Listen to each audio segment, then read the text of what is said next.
When we model, we typically start with a low amount of detail and then start adding detail to create the shape.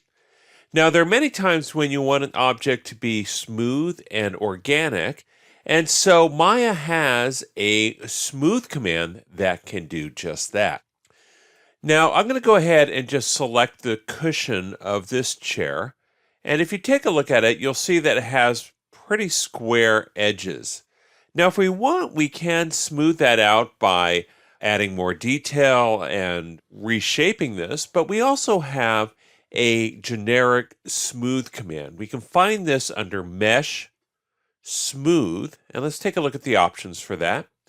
Probably the most important one is the number of division levels, and that will determine the level of subdivisions that this uses. Now, by that I mean that this will actually add a lot more detail to this and smooth it. So let's just go ahead and use the defaults and smooth. Now, this number of divisions comes up as the main parameter here. And notice how we already have a smoothing of these corners. So if I take this and I bring it to 0, well, that brings it to the original state. Now, if we want to, we can add 1.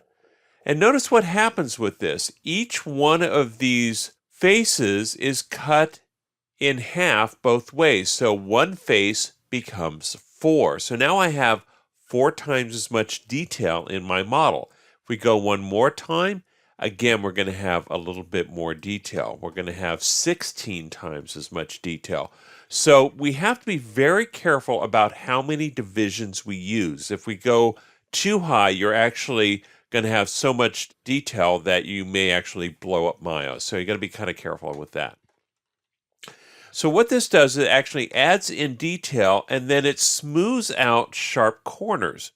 Now it does this by doing what's called corner clipping. So you can kind of see this here. What it does is it takes this corner and then it averages the angles here and smooths that out. Now, if we want, we could smooth something else, such as the back of this chair. And again, we can go into Mesh, Smooth. And again, that will allow us to add in divisions. Now, anything that we smooth will show up in the attribute editor. So if I add a smooth to an object, you'll see I have this poly smooth face node in the attribute editor. So we can actually change the way that this smooths. And this represents all of the values that you have when you first smooth it. So we have our number of division levels here. And as you can see, this mirrors that. We can change the type of subdivision. Now, by default, it's called Catmull-Clark. We can also do what's called linear or exponential. And if we go to linear, you can see that we have divisions per face, and so we have a couple of ways to control this. Now, probably the most important one is this roundness control, which allows you to control a little bit of that curvature.